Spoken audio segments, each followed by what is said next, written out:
Testing? Hello. Oh boy, that is embarrassing.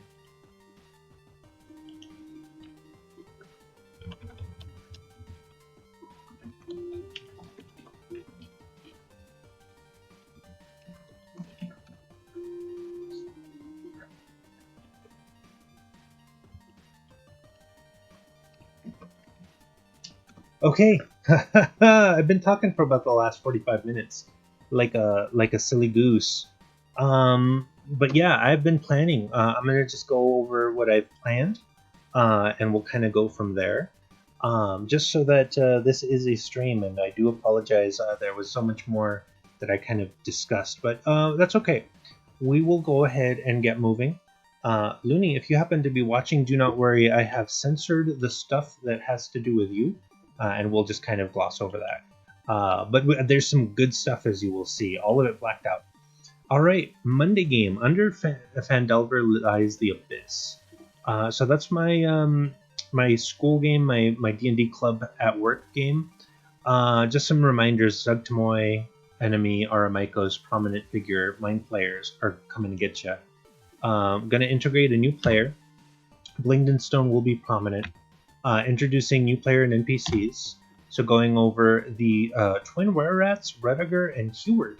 Kind of named for Rutger Howard, but a little different, just so that it's not super obvious. Marsako Gnome Wizardress might be a recurring NPC, just depending. Jimjar may be a god. Let's add some notes. Might be helpful and enigmatic. Shows up and disappears like dungeon. Whoops. Dungeon master from old cartoon. So Jimjar could just be a fun presence that will pop in and out. Vidoxaz, Shell of a Boxob, Duke of Havoc is kind of like that. So Vidoxaz is like evil demon guy. Duke of Havoc is his lieutenant, or his general, I guess, and then the lieutenants Sanguinus and Osseous, who are going to turn into dragons. Actually, Duke of Havoc is going to also turn into dragon. Return to dragon. So Tuesday, class game, researched Karamakos, very political, story-driven by nobility. All of that information that I did on that research of like finding out the nobility of Karamakos, not relevant to this game, or at least not highly relevant. So I'm going to veer away from that, because that's a different kind of game about like royal courts and nobility and so on. So we're not going to do that. As you can see, I have censored this because the player of Klaus is probably watching.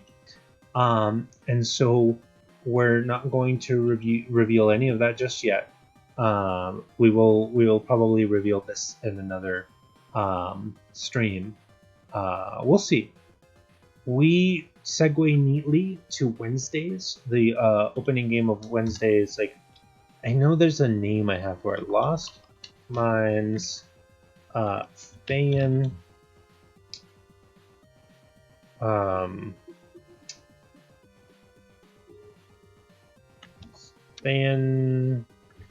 no. Dawn of Fae. I think that's what I called it, actually, now that I'm remembering. Okay.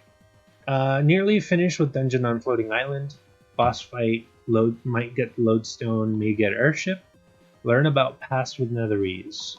Point to Sunless Citadel, so that was something I had decided on before. We're going to point that group to the Sunless Citadel, but we're going to include some downtime in Neverwinter, Phandalin, or even Waterdeep. So that Thaddeus, their NPC, Reformed Thayan Wizard, can do research to find the Sunless Citadel and create an opportunity for downtime. So that's good. Also mentioned that big order came through the... Okay, yeah, so the Wave Echo Cave, where the magic items are made, is going to get a big order, and new magic items for the group will be on hold. Hello, what's this then? You have a license for running so many games, Governor? Blimey.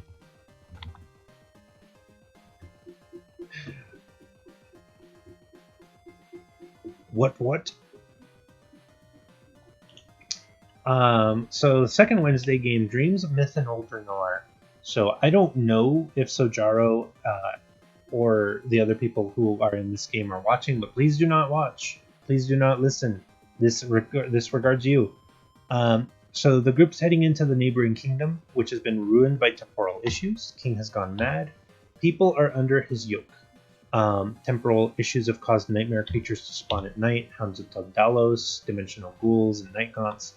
The king has been possessed by the king in yellow, who's slowly twisting him into basically like an avatar for the king in yellow. I want to include in this whole thing, so the group shows up, sees that shit is all fucked up. They run into all these like night monsters or whatever, and all of a sudden they're like, well, we can't trust the citizenry because they're slowly going insane. We can't be out and about because there's monsters. All of a sudden they run into a group of travelers from Thay. So the travelers from Thay are going to be like, hey, we got kind of stranded here. We don't think we can get out of here without your help. Please join us in getting the hell out of this like weird hellhole. And so the group could abandon them, maybe. They could help them. So the trick here is that the Thayans are spies. And they've already been through Mythdraenor. And so they're going to report to their Thayan overlords and say, hey, Mythdraenor's back. We should do something about that. Even if it's just to say, hey, Mythdraenor exists and we will put a sticky note on that and come back to it later. So that can have future ramifications.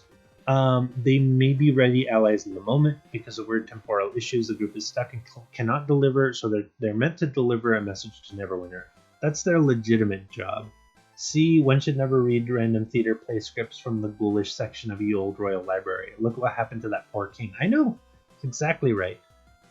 This time it wasn't his fault though. Like the dimensional anomalies caused by all this like weird timey-wimey stuff in this specific campaign delivered unto him the manuscript without any fault of his own. So okay, yeah. So these Thayans, they know too much. They're going to deliver a message to Neverwinter, and that's going to play into the other game. But also they're spying, and they're going to report to Thay and say, hey, Mythdraenor is making a comeback. We should keep an eye on that. So I wrote out just a quick roster of the people from Thay. There's Davina the wizard. She's the one in charge. There's Merle and Timbert. Merle's a scout. Timbert's an oaf with a heart of gold. I had mentioned when I was talking into the ether that I don't want Timbert to be like Lenny from Of Mice and Men. Like, he's smarter than that, or I guess like less problematic, I guess is the way I want to put that. He's not just like this clumsy oaf who kills like animals and people. He's just a foolish oaf who is mostly nice and who just follows Merle around. Ostara is a cleric with the oracular domain. Yurtrick is a bugbear, Trana is a drow, and Werner von Booz is a human merc. They're a thruple. That may not actually have anything to do with the game at all. The player characters may never learn that, but I just want that to be the kind of underlying dynamic there. Just because I think that's fun.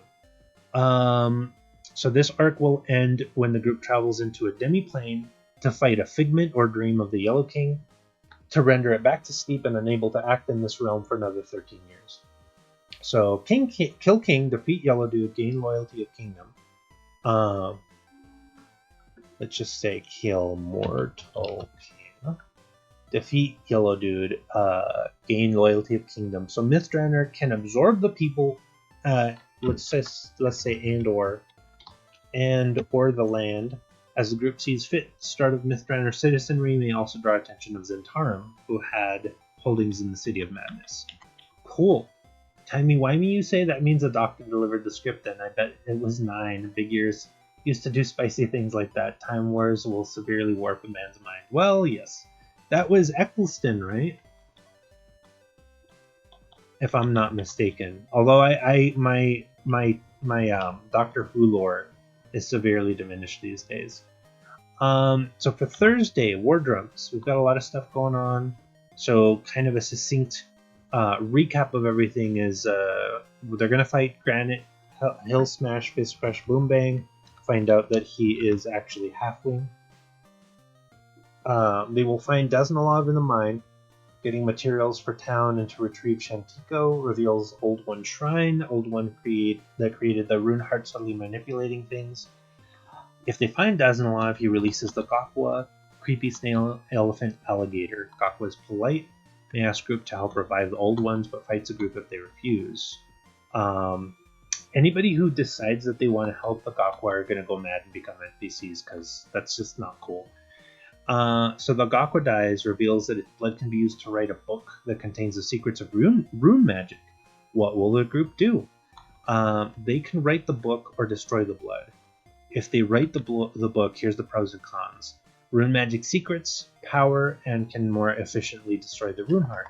Con, they will become enemies of dwarven kind. They will be watched by the angels. They may draw undue attention from Splugorth scouts. What's a Splugorth? They're weird interdimensional mercenaries that they kind of have a monopoly on rune magic, or at least they try to. If rune magic is exploited or widespread, the group could face big consequences. That should be fun and interesting. The Splugorth scouts will be a one-off thing, just to be like, what the fuck? Best damn doctor there ever was. That's cool. I need to go back and watch those. Eventually I will. If they destroy the blood, cons, harder to deal with the rune heart. That's the only one. Like, I want it to be an easier decision than that. Pro, recognition by celestial host. Angel will descend and recognize a good deed. Why are angels paying attention to this? Well, angels are very keen to keep old ones and their minions suppressed. The rune magic is like an old one's technology. So they will offer boons, and I'm going to create unique boons for this group if they decide to destroy the blood. That's like 2 sessions away probably, but it's good to keep that all figured out. The Friday game, on the other hand, just super easy. They're still in the Temple of Water. We'll keep that going. We just didn't play last week or the week before. So simple. Saturday game, this one's getting a little complex, but that's okay. So Tomb of Annihilation. So the next game, they'll either continue exploring the Amber Temple or fight the Eye in the courtyard. I was going to have this big 2-headed dragon zombie thing, but I decided to go against it. So the Eye is composed of a bunch of beholder eyes and can shoot rays. It's going to be really dangerous. So this is part of the ritual to revive the god, sacrifice the beholder parts. So here's what happens. Group shows up. They kill the beholder eye. They kill the cultists. That's actually going to spur the events of the end game, where Acererak the Lich is trying to revive the stillborn god. And that also has to do with like the items that they got with the reviving of the undead and murdering and so forth. Oh goodness. Sorry, just had to pop my neck. Alright. Let's see. Cultists surrender. So the cultists, they just surrender once the eye is done, and they're just gonna like allow themselves to be killed. I don't know if the group is gonna care about that, but that's what's gonna happen. What comes next may go back to Chult Town and recoup and learn about Tomb of Annihilation, or go straight to Tomb and find allies among the way for supply and rest. That's all great. Considerations: success means acquiring the Ring of Winter. Ring must go to Arctis Cimber. It is intelligent and refuses to help anyone else. That's huge. The group's not going to get the Ring of Winter and use it, because it's broke. It's broke as all get out. If group insists on keeping it, they can sell it. That's fine. 50,000 gold, that's not going to ruin anything.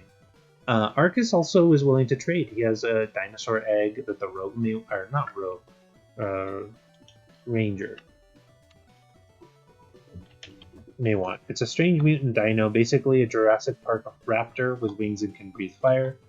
Or they can get a belt of dwarven kind, a figurine of wondrous power, or a dragon bow. And I have the stats for the dragon bow. I think the stats are pretty neat, actually. If I do say so myself. And this was more or less what I got up to in the last 30 minutes to 45 minutes that I was just talking to myself because I was not streaming. Everybody lives, except the king, mind you, but a bit of a ponce he is, no great loss. Doctor, you just said that to the king's royal guard. I know, my plan is bloody fantastic. Now run, Rose Tyler, run for your life. That's hilarious. Okay, so Sunday game, War Drums. No, monsters. Well, here. Okay. Big complication. Character died and was revived. So yesterday I had big fight, Aboleth and Blood Borrower. Now, Blood Borrowers are weird. They're like these like gaunt elven geneticists, and they're kind of like archmages. See, a flying raptor that can breathe fire. The operative question here is she a clever girl? Obviously, she's a clever girl. So big fight, Aboleth, Blood Borrower. Aboleth was hitting down characters. Due to errors in judgment, a downed character made a death save fail, getting to 3 fails. Even with inspiration and a reroll, character died.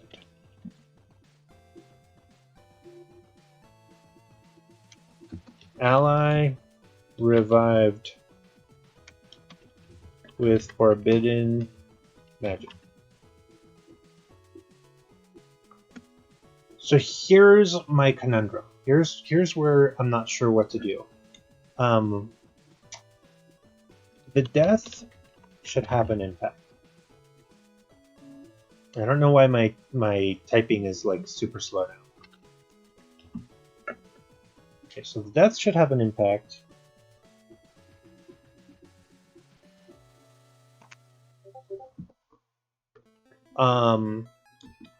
I don't want to just re-kill character.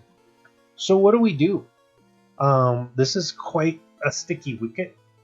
And I want something to have meaning, but I don't want it to be crazy. I was pondering today. So, big reveal. I think I wrote this out a different time. The world the characters know is a moon to the old world, Sulazar. We bred a velociraptor with rings, and she breathes fire. Spared no expense. I have the biggest boner I've ever had, Mr. Hammond. Let's see. All right.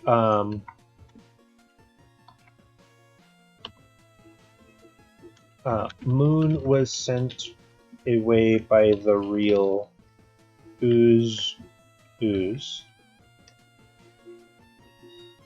and sealed away from divinity.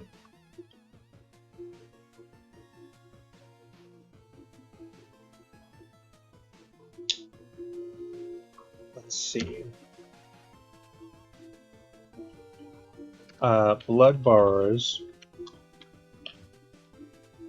conducting ritual to return the moon to Sulazar's orbit, then create a god of evolution. This is something I just thought of today, the evolution god part. So, god of evolution, not unlike Esther.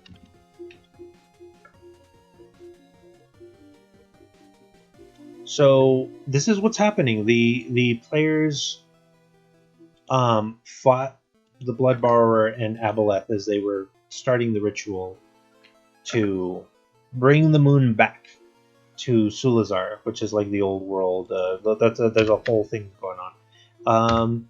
It's still going to happen, but it's just going to be altered now. they're creating, they're basically abandoning their mortal shells to try and create a collective god of evolution that's just going to be like kind of like Cell, kind of like Estark. Basically, it's just going to be like this big, like, God will be biological powerhouse on par with Sagava, the goddess of savage. Okay.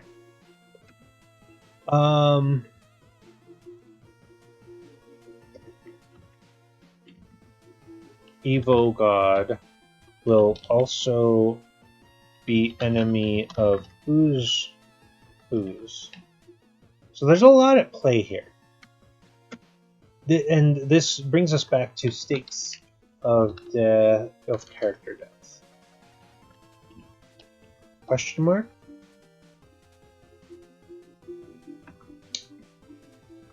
Will be confined to moon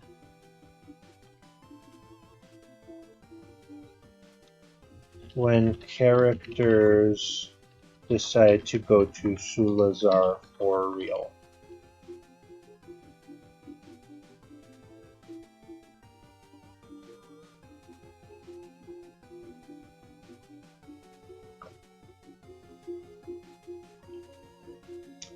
So I think if you go through with your moon plan, you're going to have to do anti-spiral show up in your bedroom, and you're going to be all like, no, you don't do that to your players. You're just going to piss them off. That Simon guy made me have a bad time the other day.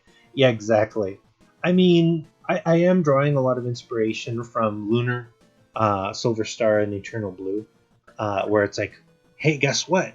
The world you're on is the moon, and I think that's really cool. And yes, of course, the whole thing with the spiral and anti-spiral and Gurren Lagann, and I think there's like one other thing I'm thinking of that I can't manifest in my brain right now. But the big thing is, like, I want the stakes to be that, okay, the character that died is actually on plan to become a minor deity on the moon. So let's say Ko is the character. Ko will become inspired or demigod, but cannot leave the moon.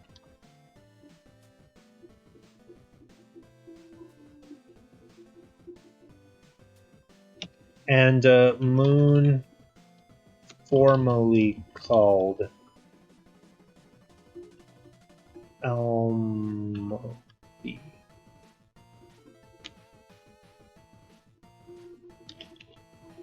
I'm going to call it Almodi because, and Looney, you will appreciate this.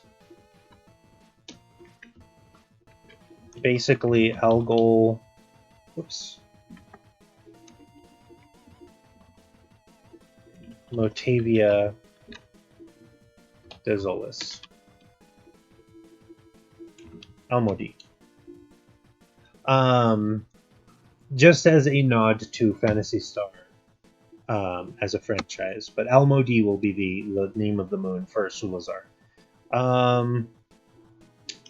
But yeah, I mean, I think that's good. I think that will kind of drive the point home. That's like, this character died, and they had a brush with divinity, which is going to kind of spur their divine spark. But that means that they can't continue on this adventure, and so it's not like, oh, you don't get to like live on. No, he does, but it's just going to take him away from the main story, and it's going to be a big decision and a big shuffle. So I think that's interesting. I will pass that idea by the character. I won't just spring it on them, but I think that will at least be a stake. It's not like, oh, you just came back and you're just gonna continue playing the game like nothing happened. I take their moon once, just a good-natured prank, and the next thing you know, they make universe-sized robots with their minds. Absolutely unruly players, I tell you. I mean, the anti-spiral were just bad landlords, is really all there is to it. they punished the people who tried to come after them, and then like basically made them like go back and return to Monkey, and that just doesn't play well when Monkey can come back with Drill. Sorry, it's more Gurren Lagann silliness. Let's see. So yeah, I mean, I think that's what I want to do. Plans, big aberration fight. Actually, no, we're changing that. Ooze. Okay, plans. Meet up with Sinu. Learn about fake ooze. Learn of events in past.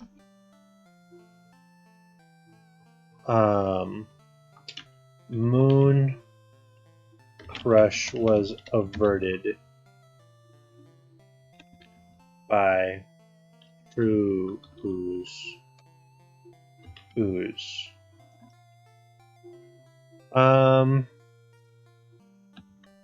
Fight with fake you, we'll just call him you, to catalyze the return to Sulazar's orbit.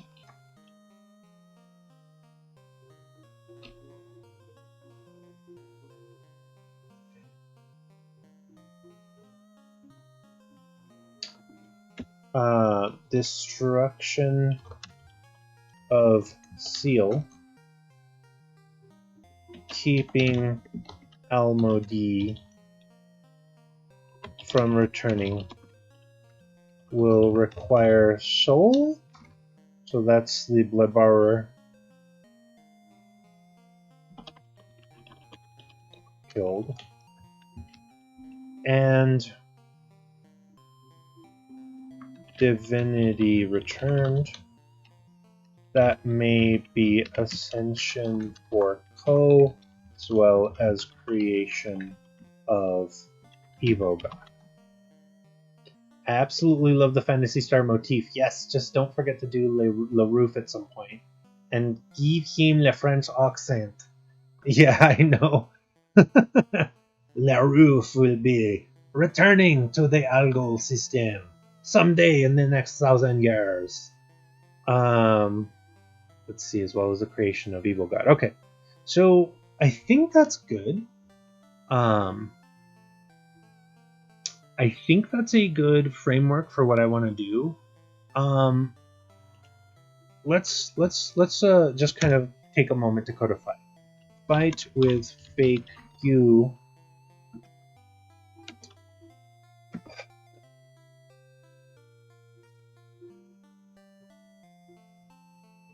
So Ooze is just the personification of darkness, at least in this sense. How do I want this to manifest? It's like, what? I already had them fight a void dragon, so I don't think I can redo that. That's just not going to feel the same.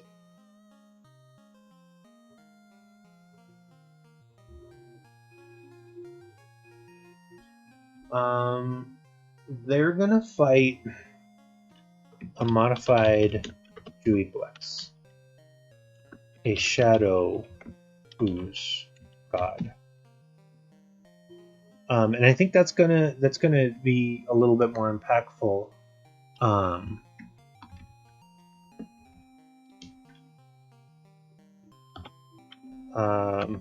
It will spawn a swarm of undead shadows on its turn 1 for free. Zuraloros, no, my name is not LaRoof. I am known as Le Ceiling. Oh, is this LaRoof you speak of? Mon Dieu! Let's see. Spawn a swarm of undead shadows on its turn 1 for free. It will spawn demon shadows. shadows when it takes 100 damage.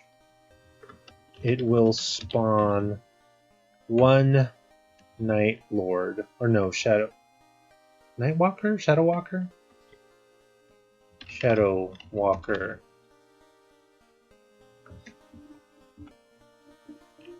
Nightwalker. I hate the term Nightwalker, because it has some weird connotations, but that's such an 80s term, anyways. So spawn one Nightwalker, at 50% HP. So I want this fight to be interesting because if I just have them fight Juiblex, they will kill Juiblex. Like, they will kill Juiblex, which is ridiculous because they're only level 10. But whatever. There's also 6 of them, and they're all very capable. So whatever. We're gonna ramp this up to max. So they're gonna fight Juiblex. It's gonna spawn swarms of things that they're gonna have to deal with. So undead shadows, 10 demon shadows, and then 1 Nightwalker. As long as summoned creatures exist, it takes 1/4 damage. And that's just to make them have to deal with those things, which I think is going to be a little bit more interesting. This is going to be just this kind of like modular boss, because they can just, if I didn't do that, they'd just burn it down. They would just like do ungodly amounts of damage to it, and just like destroy it. So they're going to realize like, oh no, we actually have to go and do these things. This is going to make the battle like ridiculously hard. Actually, it will. That's interesting. I like that. But not something they can't deal with. The 10 demon shadows, they can fireball. The spawn is just going to be a singular creature that does a bunch of stuff. Yeah, no, I like this. This is going to be interesting. And it's going to be very dangerous, but I think in a good way. Like, I think this is going to make them think. If fight goes awry, consider D the rabbit popping in.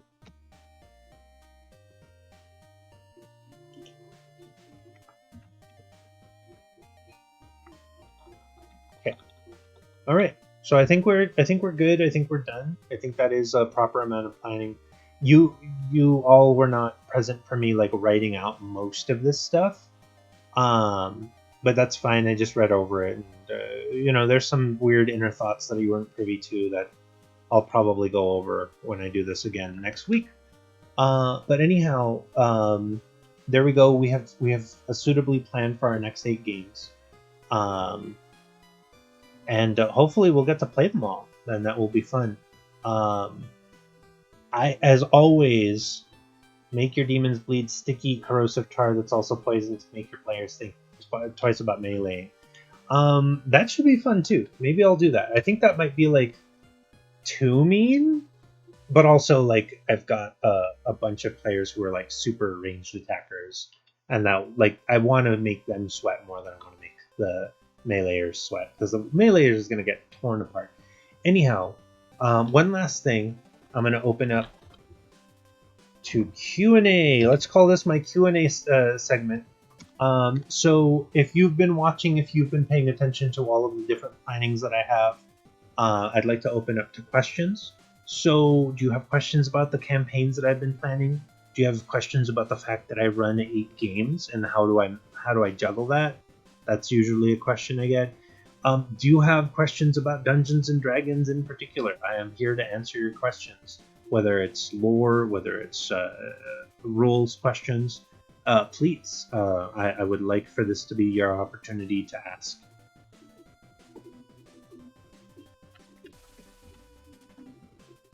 Let's call this D&D and Q&A.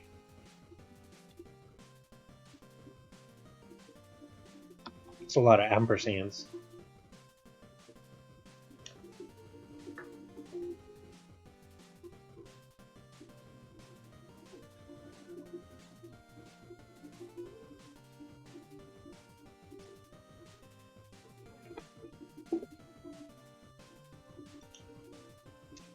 It's funny. I might even thinking about your comment about making the demons sticky and tarry. So I don't necessarily want to use a Nightwalker, but I might create a demo dance. So Demodans are a weird kind of fiend. They're not demons. They're not devils. But they are like weird Tari demons that are supposed to exist in like Gehenna or something. But anyways, I think that's a little bit more interesting. We'll do that, and I think that'll be a more fun boss encounter. Because I don't want to overplay the whole Nightwalker thing. We'll do that. I like that a lot. Demodans are kind of like these demonic, like, if you've ever watched Fern Gully and like the Tim Curry villainous character, that's kind of like what a Demodan is. But anyhow, let's see. Okay, so how much did it weigh on you killing that player character? Were you dreading the moment? So it was interesting. That's a great question. I appreciate that question. We're gonna write that out. Was it rough killing a player character? Question mark. Yeah, it was. To be honest, like it didn't feel like super great in the moment of being like, oh, circumstance killed you. Like this, what I was saying to the people that I met with afterwards, because sometimes we go out for wings, me and the players. And so what I was saying afterwards is that like the prior fight was meant to be the deadly one.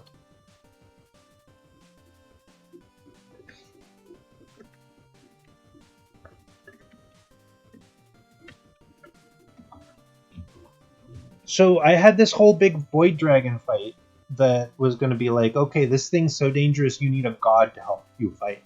And it was in this weird, like, kind of like weird time domain where like this god existed and could help them.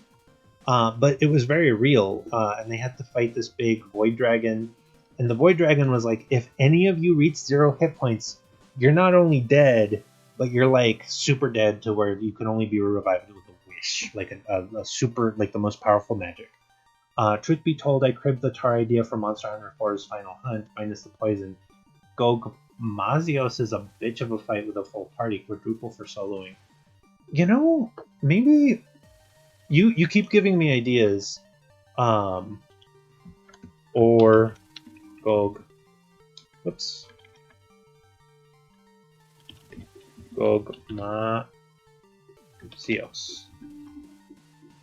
And I know that there's people out there who do D&D stats for Monster Hunter creatures, so I might even just pull that and see if maybe that'll be a fun fight in the middle of this whole fight with like this big shadow ooze. All of a sudden, the shadow ooze manifests this massive Monster Hunter monster that they have to fight, and maybe even with the Gogmazios, they have to like with. Let's see, or 1/8 below 50% HP. So yeah, with the Gogmazios fight, maybe they're doing so little damage that they're like, shit, we have to fight this weird thing that just popped up. Like, we have to do that first. Because otherwise they could just see a viable tactic and like, we're just gonna fight the ooze and kill it, and then maybe that'll get rid of the Gogmazios. So okay, cool.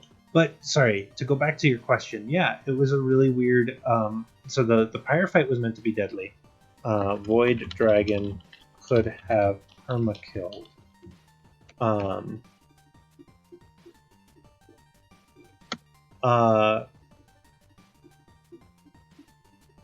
PC death was almost accidental.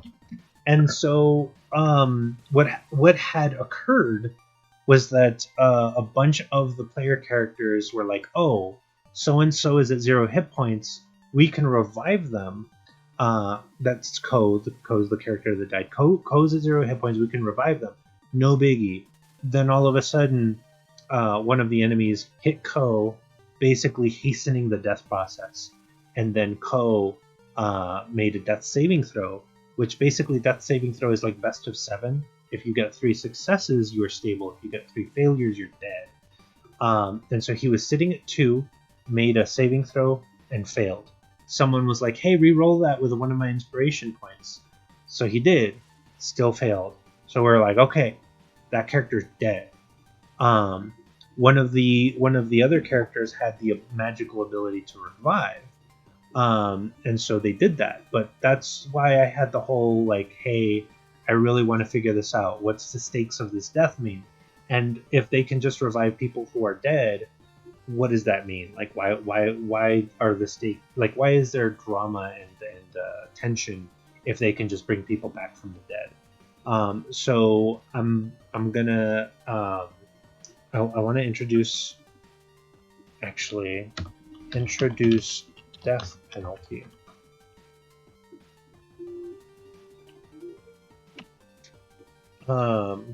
On Sulazar, where they're going to go for the next leg of the adventure or what have you,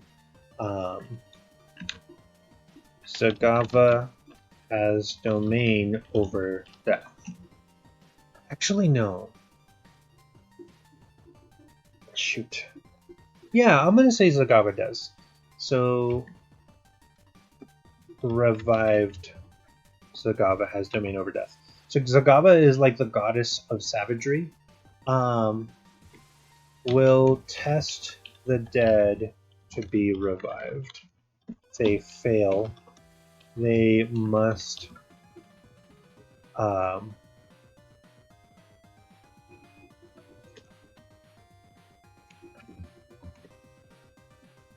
pass on or reincarnate into the cycle of nature.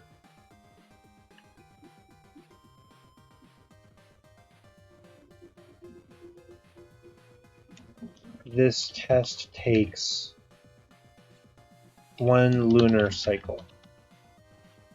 Oh yeah, definitely put Gogma into one of your games. Look him up. He's fucking terrifying. I had players put me at the very start of a hunt from just seeing him. Wow. So I'm really gonna have to look this up.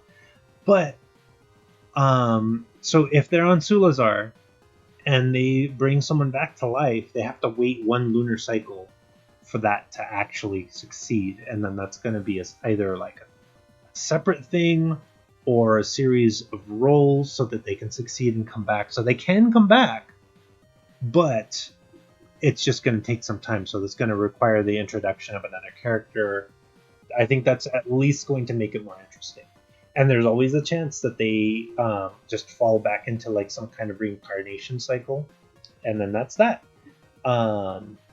So at least that's going to set things right, as far as like not people can't just like come back willy nilly.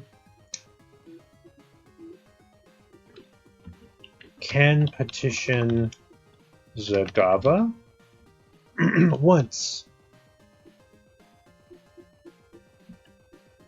and so that at least will set things to where like maybe someone does die. And maybe they petition Zagava, and that's going to be an easy out. But that's the one time they can do that. Because she's going to remember. She's going to know that this group was responsible for bringing back the gods, of which Zagava is a god. But is also going to be like, yeah, I don't suffer weakness, so you're gonna get off this one time. The next time you go through my reincarnation trial. Let's see. Into one. And actually...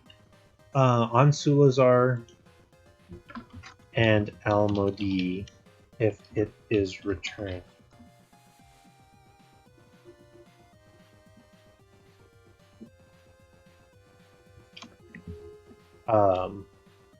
Revive, what was it? Resurrected characters are the domain of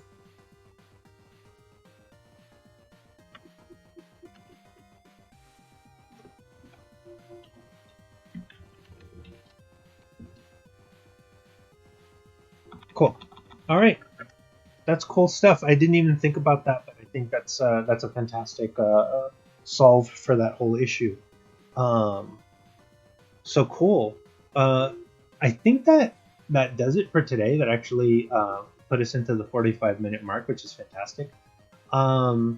Any other questions? Like, I don't want to cut anybody off if there's other questions or interesting, just musings, wonderings, curiosities. I'll allow time for one more question, but if not, we can end the stream and we can go from there. But yeah, I feel bad. I was sitting here and I was just talking my head off, ready to just be chatty about D&D, and then I noticed that I was not streaming at all. So we rectified that. We went back in here and we kind of reread all of this business and then added to it quite considerably. But okay, there we go. I'm gonna say that is a successful stream. I think I'm gonna start instituting like a question, stream questions to kind of spur conversation. Hopefully that will also come with the curiosity of wanting to come into stream from new viewers, but we'll go from there. Excellent. I call this a success. I'm glad that I had an audience for this stream. I hope that audience will grow. And we will continue planning all of my 8 games as we go. If you're game for one more question, I've got one. Go for it, Looney. Please give me your question. Let's see, I'm just kind of scrolling through my stuff.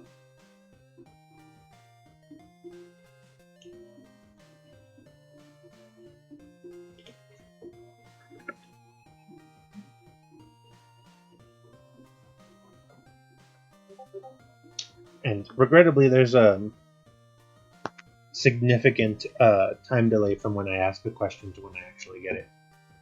That's just a trick of everything. Let's see.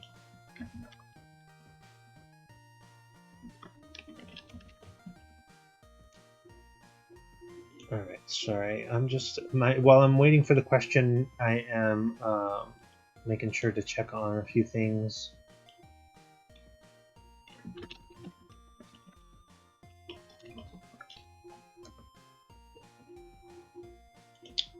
Let's see.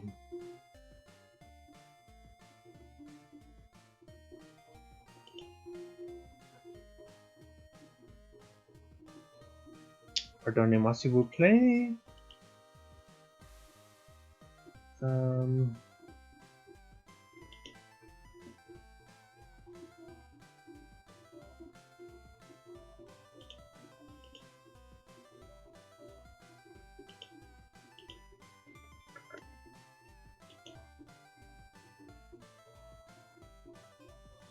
You know, I'm doing this all wrong. Oops.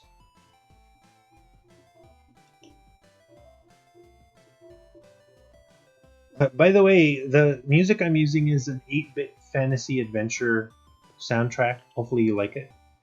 Here we go. All right, so how advanced technologically speaking can a D&D setting be? That's a fantastic question, actually. So, I'm just going to kind of run the gamut here. So the question, how advanced in tech can a D&D setting be?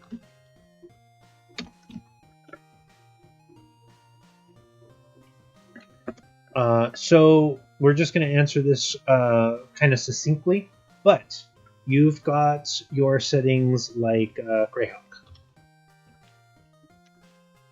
And that's kind of an odd example, but like mostly we'll call it Bronze Age, but with odd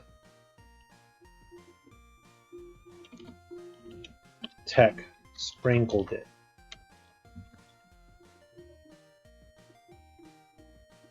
The same largely applies to Mystara. It's meant to be just like this kind of medieval / Bronze Age kind of setting. People are disparate, lands are separate. There's not like one big alliance of anything, like it's all fiefdoms. Yeah, the music is great. I like it a lot. Awesome. But that's kind of the default for like what I would call tropey D&D. Tropey D&D is like Bronze Age to Steel, to like, I guess Steel Age is what you would call it, like medieval. Forgotten Realms can get like a little bit Renaissance-y. Let's include that as its own. Can get I guess I should capitalize Renaissance.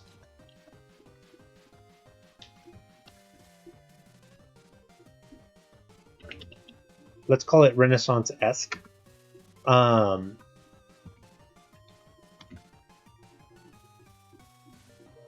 Gnomes and halflings have been known to make things like airships and man, I wish my typing wasn't like so stilted, but I know my system is chugging a little bit. Bicycles.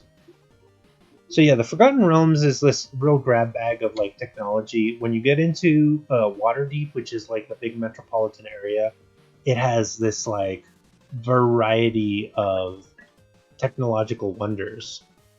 Some of them are driven by magic, but some of them are actual like mechanical wonders, which is really cool.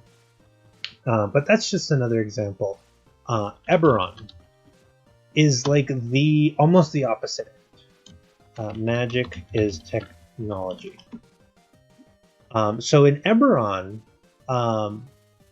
technology driven by magic was spurred by 100 Years' War. It was kind of compared to their like World War II, but much, much longer. So you can't really do an ancient civilization built fighter planes and nukes, but were lost to time and catastrophe assholes. No, you actually can. And I'm going to go back to Mystara. So Mystara, like Greyhawk,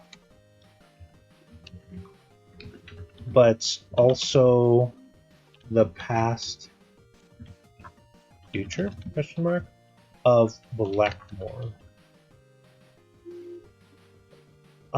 So I'll get back to Eberron in a second, but Mystara and Blackmoor have this really weird relationship. Mystara is like either the future or the past of Blackmoor, and Blackmoor is a setting very much like Mystara, except that it involves a lot of weird technological things. When Blackmoor was first a setting, it was speculated to be like Blackmoor is like Thunder of the Barbarian, where like technology once existed, but then a big apocalypse happened, and now all of the technology has like been buried, but eventually like kind of it resurfaces. So that is a thing. The Forgotten Realms also sometimes get stuff like that, because the Forgotten Realms also has ties to real world Earth.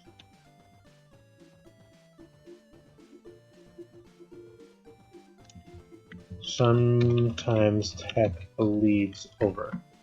So you absolutely 100% can have stuff like, oh, fighter planes and nukes. In fact, I don't know if you remember, but that was actually the plot of a Dungeons and Dragons cartoon, like the old 80s one, where Venger wanted to, this is so silly. This is actually very silly, so I'm just going to do a little aside. D&D cartoon. There was a plot to an episode where Venger teleported a German fighter pilot.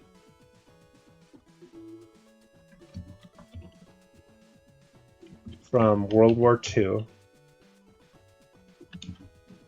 And also a 1990s, or 1980s, I guess, fighter jet. And a nuke. So Venger basically assembled these three things, like a German fighter pilot, a fighter jet, which the pilot was supposed to pilot, and a nuke, so that he could have like this kind of ultimate weapon to fight against, the people. I think he wanted to kill Tiamat with that. Also, there was the Rankin Bass Flight of Dragons, which had a similar element in which the I can't remember what the bad guy's name was, but he was like this red wizard. Omnicron or something. I can't remember. But he was voiced by James Earl Jones. His domain was violence. And so he wanted to bring nuclear weapons into fantasy world and gain dominion. So basically, what he wanted to do was use this nuclear weapon to like foment this like domain of violence, and then he would have ruled over like this wasteland of post-apocalyptic energy. And it's weird, like it's such a weird movie because the wizard was eventually defeated by science, and not like the application of science, just the recitation of science. It's so weird. Also, John Ritter was the kind of the main character. See, that segues into another question I've had for a while now. How canon in general is a D&D 80s cartoon? I know Tiamat is a thing, but are characters like Venger and Dungeon Master a thing? So, D&D cartoon veracity, let's say. Not canon. However, some elements bleed over. So, there have been Easter eggs in various D&D comic books and other such things where the group, you know, your ranger, acrobat, thief, and so on, all of them show up in different areas and different like supplements and comic books and things like that. So some people say yes, it's canon. They show up in this like whatever, but I feel like it's not really. Dungeon Master does not exist in any way, shape, or form that I can figure out. Venger also does not exist. I think there was a DVD box set with stats. So it just had stats for all of the different characters, including Venger and Dungeon Master. But whatever. That's like I don't feel like that's quote unquote canon. They don't exist in any current setting that I'm aware of. Tiamat is the exception. Tiamat's always been the goddess of chromatic dragons. Evil by default. So, Tiamat is like the opposite of Bahamut. Bahamut's like the good platinum dragon. Now, Tiamat exists contemporaneously in different settings. So Tiamat exists in Dragonlance as Takesis. And so Takesis like takes human form, and she's like this wizardress, sorceress, whatever, that has tried many times to conquer the world of Kryn. And she wants to gain dominance, and she corrupts dragon eggs and creates the Boz Draconians and all that business. So that's a whole thing. Like that's a whole series of novels. A lot of people who came up with D&D came up because of the Dragonlance novels. Huge thing. Tiamat also exists. Let me think. In, let's just say,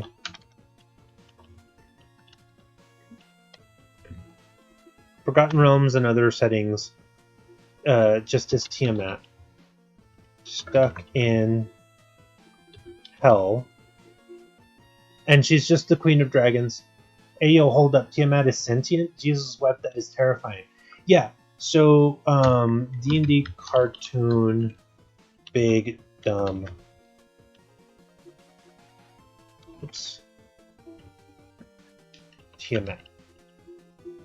So yeah, the D&D cartoon is the only one where Tiamat's just like this big, lumbering, but supremely powerful being. Tiamat is just like this big, dumb thing. I don't know that they even assign a gender to Tiamat, but yeah.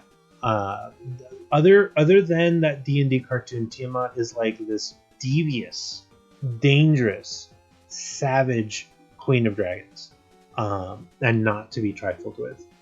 The first D&D campaign for 5th edition is called Rise of Tiamat. And so you actually fight Tiamat in there, but I'd like to think that that Tiamat is like a weakened Tiamat. So she is the most deadly creature in the game currently. She's got something like 500 hit points. I think I've gone over this. Armor class of 25. Hard as heck to hit. Breath weapon each round for 90 damage. Plus 5 attacks. So yeah. I think I can't remember if I talked about Tiamat or the Tarrasque last time. But yeah, Tiamat is terrifying and smart and has a cult that is dead set on bringing her into wherever world they're in. So everyone's trying to save her. And in fact, I don't know if you know who Joe Manganiello is. He's a celebrity, but he loves D&D. And his character became canon. His character, Archon the Cruel, basically Paladin of Tiamat, has a super powerful Lich hand, and that is the Hand of Vecna. And he intends to use that Hand of Vecna. Vecna is like the most powerful Lich in D&D history, I would probably say, because he actually became a god. But he's not right now. I don't know. It's weird. But his hand exists and is super powerful. And Archon the Cruel, who is like a dragon born, basically like a humanoid dragon. He has this Lich hand, this godly Lich hand that he's going to try and free Tiamat from hell with. Lord in heaven, I'm not sleeping tonight. Christ alive, Tiamat is sentient. Oh fucking god, my world is in ruins. Yeah, that should be terrifying. Tiamat is like one of the most powerful things in the setting that you can interact with. There are more powerful things, and I can go over that at some other point in time. But yes, you should be afraid of Tiamat, and there's not enough people who are. Like, she is scary. All right, there we are. I think I have answered that question. Oh, I'm just gonna say Eberron, steampunk magic world. I want to talk more about Eberron at some point in the future, but I just want you to know, like, in the world of Eberron, they have like magical trains and airships that are powered by fire elementals and like cool stuff like that. So Eberron is kind of like this upper level, like the most technological setting you can have. There's people who will do like super modern, like futuristic 5th edition D&D games, but they're not official settings, so I won't include them yet. Tiamat has a fucking cult. What the ever living Jesus? It keeps getting worse. Yeah. Tiamat has a cult. She has a what do you call it? On the Forgotten Realms setting, she has a consort, and her consort on the Forgotten Realms is like the oldest red dragon, I think, and he's like big as a mountain. He would probably make Smaug look like a baby, and that should be terrifying too. Like, Tiamat has her bae in Forgotten Realms, who's like horrifyingly powerful on his own. Like, that's the scariest thing about Tiamat. Tiamat is the mother of dragons, so on the regular, she can summon and have like this force of dragons, old dragons, fighting for her. In addition to her, like, usually if you fight her, it's just by herself, because otherwise it wouldn't be fair. But like, in the adventure to get to Tiamat, I think you have to fight a handful of old dragons, and it's scary. But there you go. It absolutely continues to become worse. all the time. If you ever read The Legend of Huma, that's the first Dragonlance novel that I read, and it's about a knight who manages to defeat Tiamat. It's really cool. A little bit, I don't want to say Mary Sue, but the way that the books were written were definitely like a little bit more dramatic and narrative than realistic. But obviously, what's realism when you're fighting dragons? Anyways, okay. I can certainly entertain any questions if that drew more questions, but if I just gave you nightmares tonight, Looney, I'm sorry.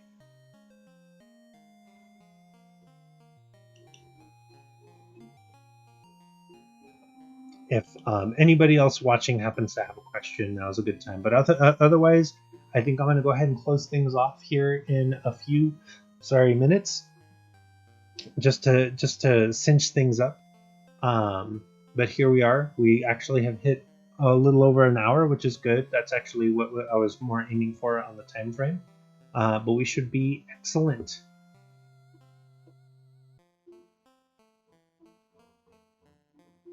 Actually, I really do like this music. When I toned down the volume, because it was a little louder earlier, I think that it became the perfect volume. So this is good. I think I may make this one of my go-to chip tunes. You up for another question? Let's do it. As long as you're curious about Dungeons and Dragons, I'm willing to answer questions. So I'm all about it.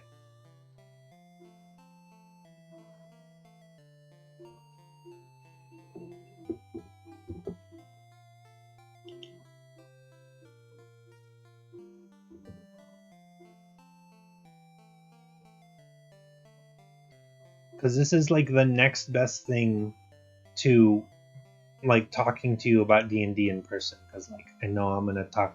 You think you talk to me a lot about like JoJo's Bizarre Adventure and Monster Hunter. Like this is my version of that. Like I could just talk and talk and talk about Dungeons and Dragons forever and not get tired.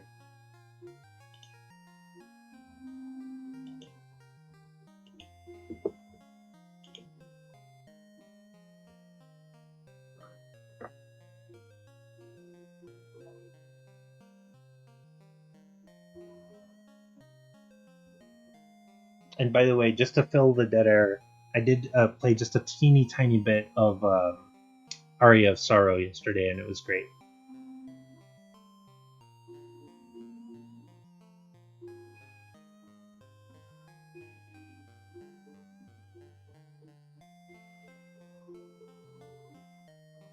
Oh, hello, Balls Too Wild. Do you have a question about Dungeons and Dragons? Right now, we are having a segment on this stream that I like to call D&D and Q&A.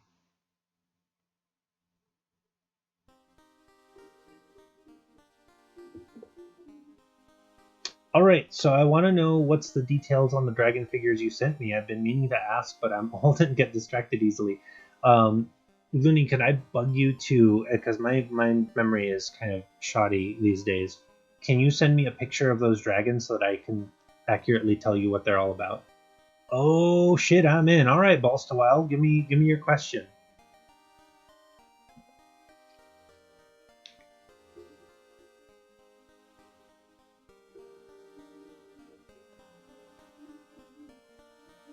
Another thing I'd like to talk about, and I hate to sound like a shill, I just started like what are they called and what they do and stuff. Yeah. Send me a picture of the dragons if you can, and I will tell you all about them because again, my memory is shoddy and I do not remember. I think I remember one of them. Which dice do you feel bad for because you don't use often? Easy, D12s. I just recently learned about the core system. I can't remember.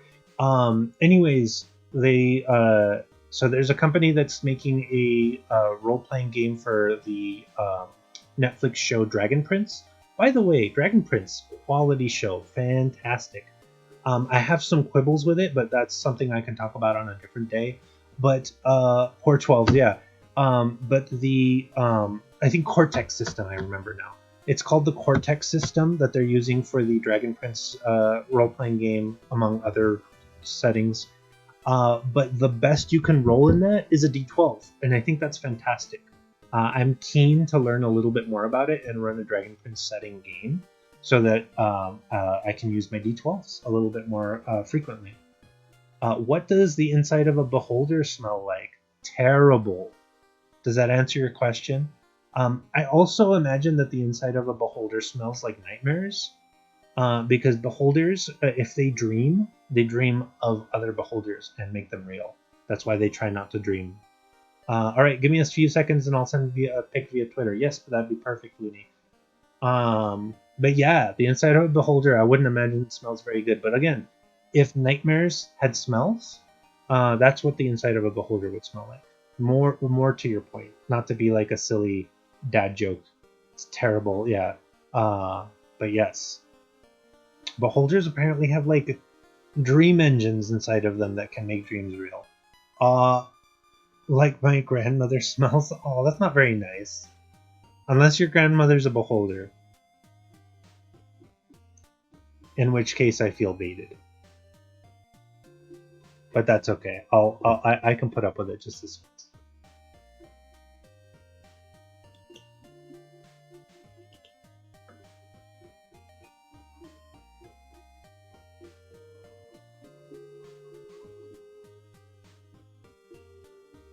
By the way, I have a question for you. Oh no, she's been dead. Oh my goodness. Well, my condolences. Is there a meaning to Balls Too Wild? Your screen name? Like I almost hesitate to ask, but you know what? I'm going for it.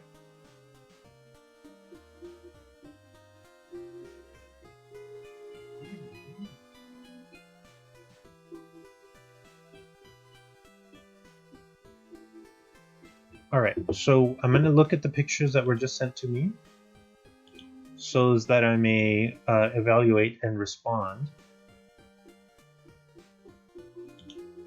Alright, Looney. So, and you probably know this in regards to the weird turtley looking one. So you know this better than I do, but like that turtley looking one is a Monster Hunter thing. It's like that whatever in Monster Hunter World, like the very first thing you do, there's that like massive like mountain-sized monster or wyvern or whatever. And so that's what that was. I pulled that. Like I remember I was having a conversation with you while I was at the video game store just before the pandemic hit, actually, and I bought that and I thought of you. In fact, I think I even sent you a picture of that when I got it. The fellow on the left is an adult green dragon. He is from the 4th edition style of green dragons because every edition kind of made them stylistically different. But green dragons are known for being the most intelligent of dragons. In fact, they tend to keep libraries and they breathe poisonous fumes. Green dragons can be dangerous in their own right, but the meta of Dungeons and Dragons currently is that it's very easy to get resistance or immunity to poison, which makes green dragons less dangerous, and that's kind of silly and sad. I don't like that. But the truth is that green dragons are less dangerous when you can become impervious to poison, which is kind of sad. The dragon on the right is actually a Todd McFarlane dragon, which I really like. I sent it to you because it's like one of my favorite dragons that I had. It just looks stylistically awesome.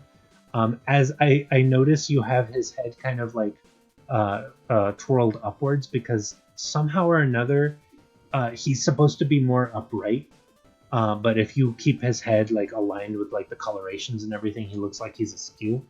But still, he's one of the coolest dragons. I'm not a big fan of Todd McFarlane in terms of like the comic books he makes. That's just me. I'm not a big Spawn fan. Some of the other things he's done are alright. But when he designs action figures, that I really like. I actually somewhere have a Tenchi Muyo Ryoko figure that he made that is actually really good. Unfortunately, like some part of it broke off, and that makes me super sad. because they're like super expensive now, but whatever. But yeah, so I acquired this dragon back in the days where there were not as cool dragon figurines that you could buy that are like official D&D ones, and this guy was like really awesome. I've had him up like on display for many years until I figured I would send this to you because I thought it would be better on your shelf than it would be on mine, at least for the time being. Um, Obviously, at some point we will reunite, and then all of our dragons will be as one. Balls to Wild. Sorry, I was answering the question from Looney. I thought it was and created 17 account to troll a friend into believing he was doing well on Twitch. Over 6 months, this was my fave name I made. I also find people lol at it. Yeah, it's a lol worthy name, so I appreciate it. How do you deal with players that kill an important NPC by accident when he is important to the plot? That's a great question. Let's see. I'm just looking at Looney's comment, but yeah. You know what? I like so in response to what you do if a player kills an NPC by accident, I like the world to feel organic. So if accidents happen, they happen. The narrative of the story needs to continue. So let's pretend that happens. Player character accidentally kills an NPC by accident, and then he's important to the story. So no one person is the linchpin for the campaign. And let's actually write this out. What to do if important NPC is killed by accident. No one NPC should be the linchpin. And I will say I'm really good about like adjusting on the fly. So no one NPC vital to story. What do I mean when I say that? I mean the story should be distributed in importance with a bunch of NPCs. So let's just say NPC might have been like, let's say, King in Disguise. And maybe the group was supposed to like interact with the king. King dies. Now queen and consort take over.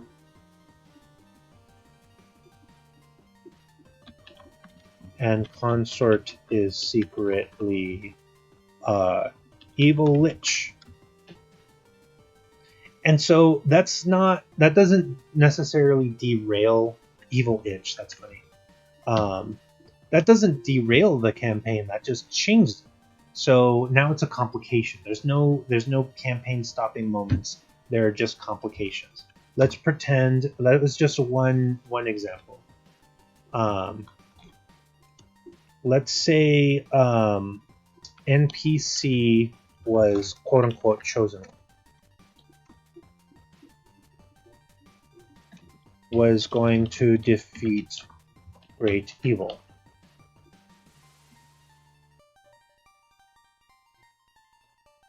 So they accidentally kill the chosen one. That's cool. Now group has to fight evil and fate.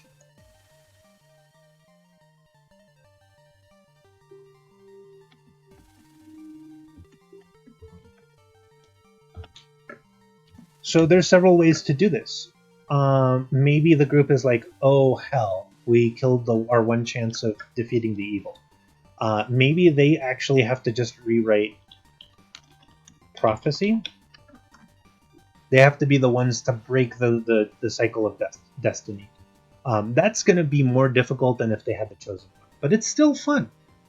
Or they have to retrieve magical artifact to revive chosen one. So now they have to be like, oh shoot, this guy was so important, we gotta go like get the phoenix feather that's gonna revive this person because that's the only way we can do it because their destiny was so embroiled that their afterlife is blah blah blah blah blah. Make up something. But now the group has to chase after an artifact, get it, revive the chosen one, and that's the only way that they can defeat the great evil. Maybe their last boss is the thing that guards the artifact, and then they deliver the artifact to revive the hero, who then goes and defeats the evil. I don't necessarily like that outcome because that makes it seem like they're not as important, but that's just a for instance. That's how I would twist things. Like, don't let it end a campaign. Just consider the ramifications of the NPC and what that will then do to your story. That's what I would say. So reading Looney's comment, I thought the Turtley guy looked familiar. I just thought they were all D&D boys because I imagined they were synergized with the books. They kind of were, and I at one point was going to make that Turtley guy into like a in D&D. There's a thing called a dragon turtle. They're super dangerous. They're about as dangerous as most adult dragons. But I actually have my Bowser amiibo, and I use that for dragon turtles. So I figured I would give you the Monster Hunter one because you love Monster Hunter. That was the thought behind that one. But there you go, Looney. I hope I answered all of your questions about that. And then Balls to Wild. Do you have any additional questions? Hopefully, I did a good job of answering your question about the NPC accidental death.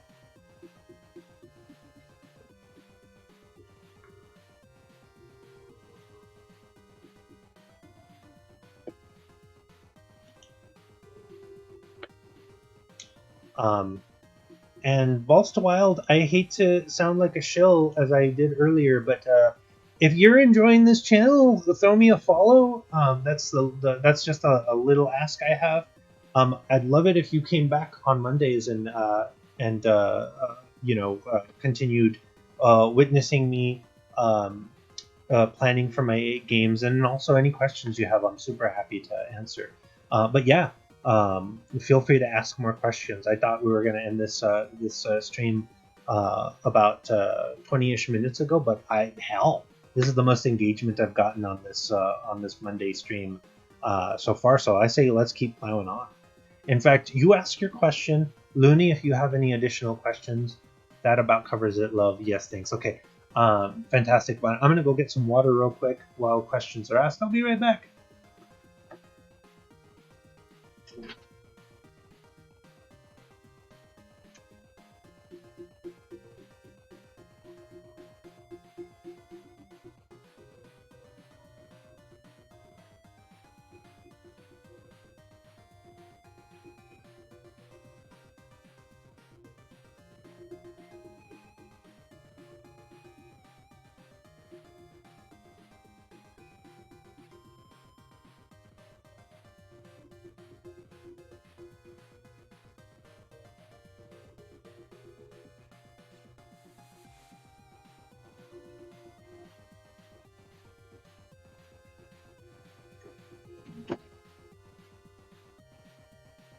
Okay, I'm back.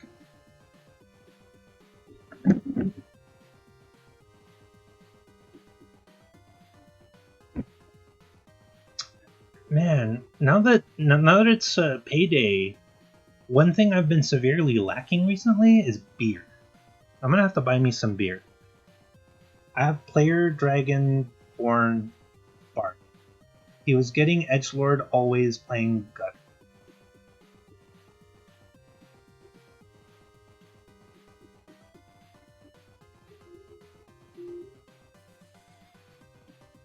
Now, I apologize. I might be misreading this. Do you mean always playing guitar?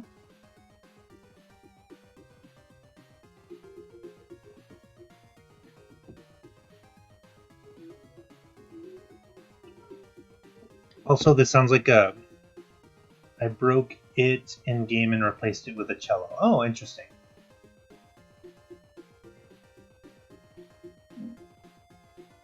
Yes. Okay. Go on. It sounds like you are still writing out your question in Toto.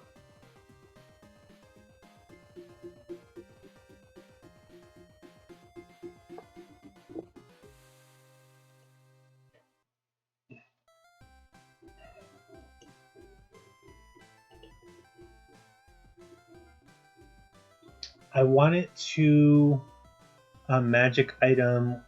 What spells would you suggest? So the easy recommendation would be to just make it an instrument of the bards. And I can even link you to that. Shoot. Doggone. Maybe I can.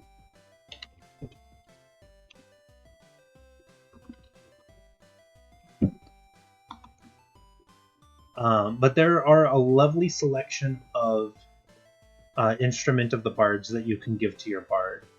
The one thing I will say, whoops, that's not what I wanted.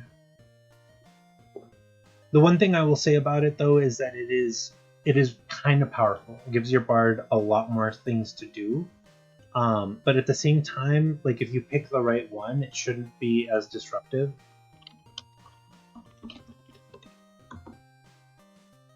That's the easy answer because that's just what it already exists.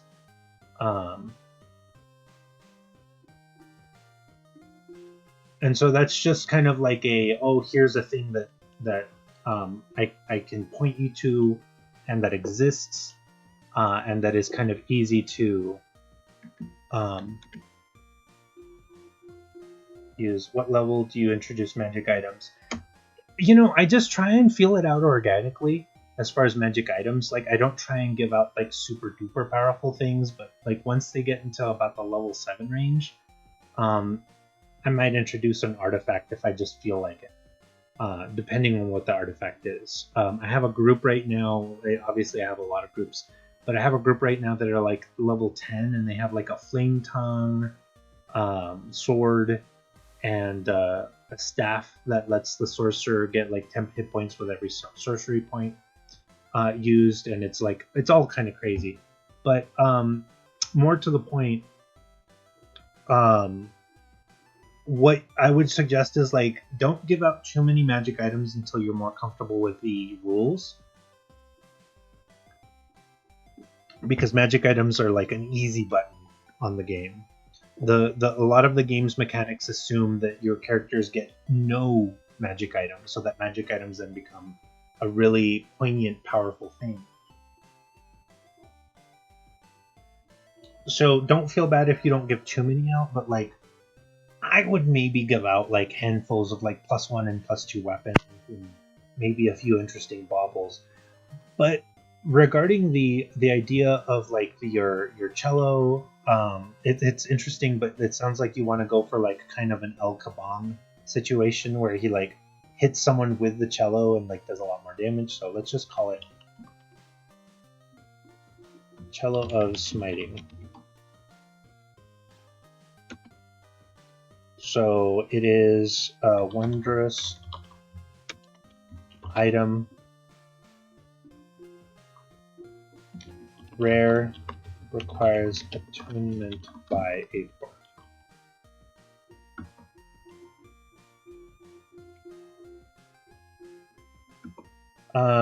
We'll say it is basically a mace, +2 to hit and damage. I'm just writing this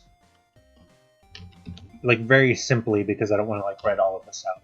But like it's a mace with +2 to hit and damage.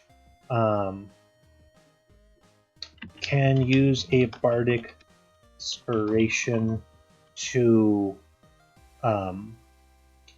fire a sonic note, dealing 2d8 thunder damage to one target within 30 feet.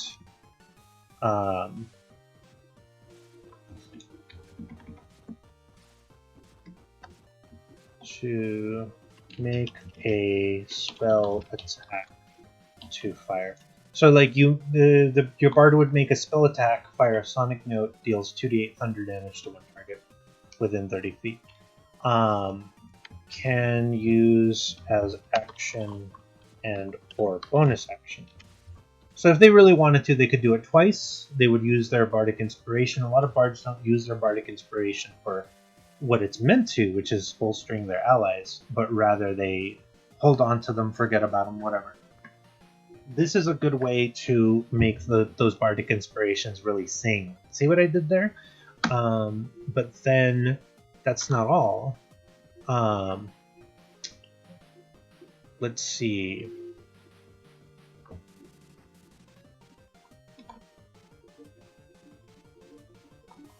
on a melee hit deals an extra 1d6 thunder damage.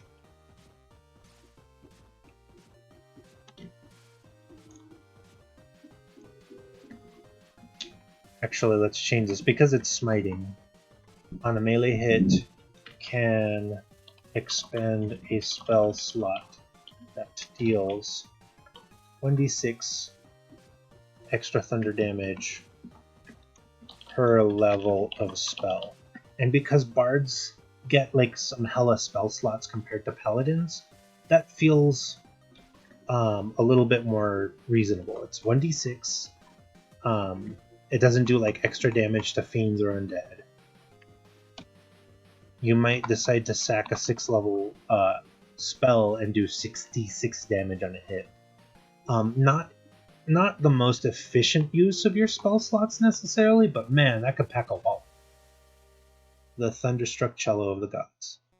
Yeah, you could call it that too. How does that sound?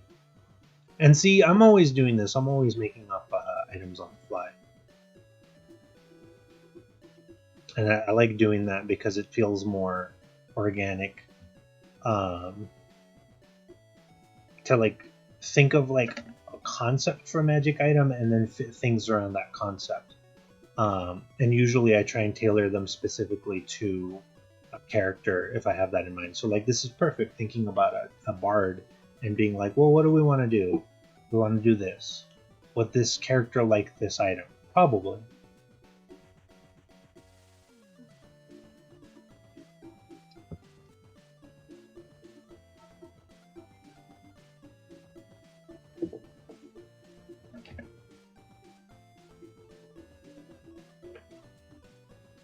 So yeah, there we go.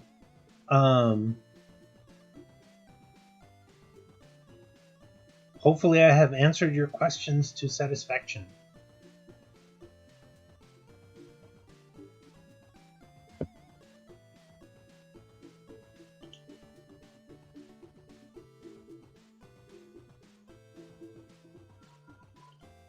Also, thank you for the follow. Now I see why I did not recognize Turtle Dragon. He's Zora's Mentalist from Monster Hunter World, and I didn't get far enough in that one to do Elder Dragons. That makes sense.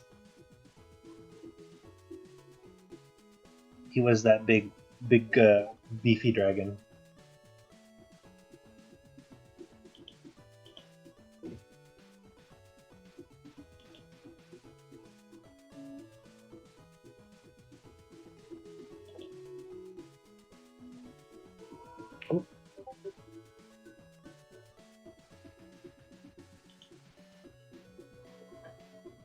All of a sudden I'm getting messaged on Discord. What is up on my Discord?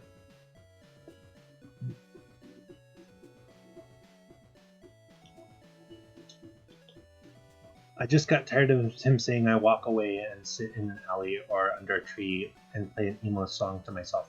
Hey, better yet, why don't we make this thing very rare and say that it is unintelligent. Whoops. Weapon has a personality. So Cello has me lol due to its size and Dragonborn skins. Yeah. So here you go. Thunderstruck. He can El Kabong things with it, but it also is intelligent. So it's gonna like bug him.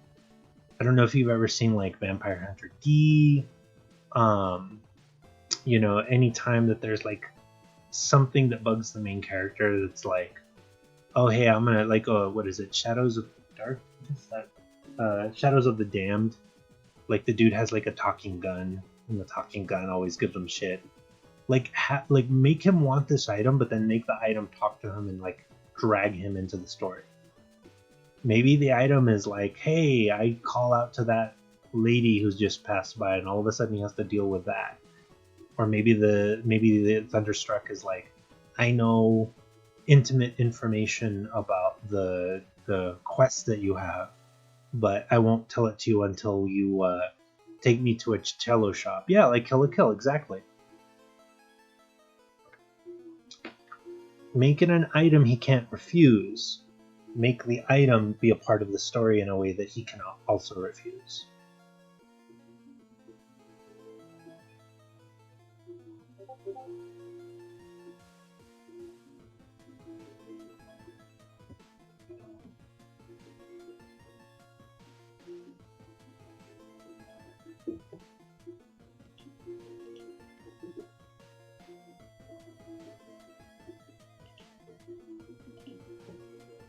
Yeah, I like that comparison to Kill la Kill.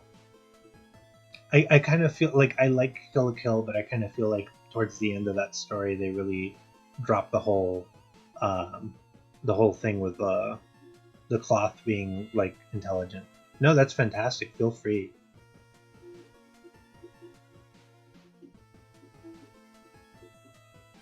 Uh, tell you what, this is very sloppy, and I would usually refine this a lot more, but I'm going to drop it in the chat so that you can copy and paste it and adjust at your leisure.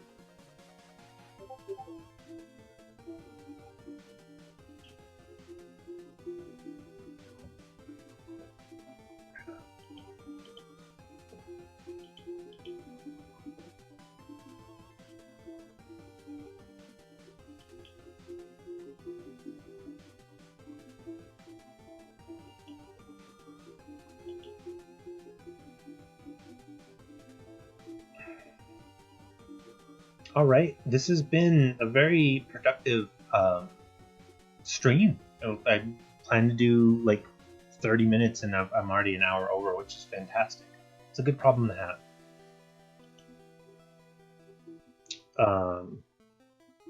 If by chance anyone else has any other questions, I'd love to entertain them. I'm here to talk D&D as much as possible. As I mentioned, Balls to Wild, if you want to show up every Monday, I'll be here. Hopefully going from about, like, I had meant to start earlier, like 7 Mountain Standard to about 9 Mountain Standard. Yeah, absolutely. We will see you later and enjoy the fruits of this labor. I fully endorse you using all of this, and if you get to a chance to, you tell me how it turned out, because I'm curious about that. Right on. So there we go, Looney. Hopefully you had fun watching too. This was fantastic. I'm glad I was able to redo this stream and then censor all the stuff having to do with your campaign. But all right, there we go. I think we're going to go ahead and call it there. I really appreciate everybody who is here tonight. I hope we see you next Monday. I also do streams of Final Fantasy V lately on Tuesdays and Thursdays. After we finish that, we'll decide on another game to play.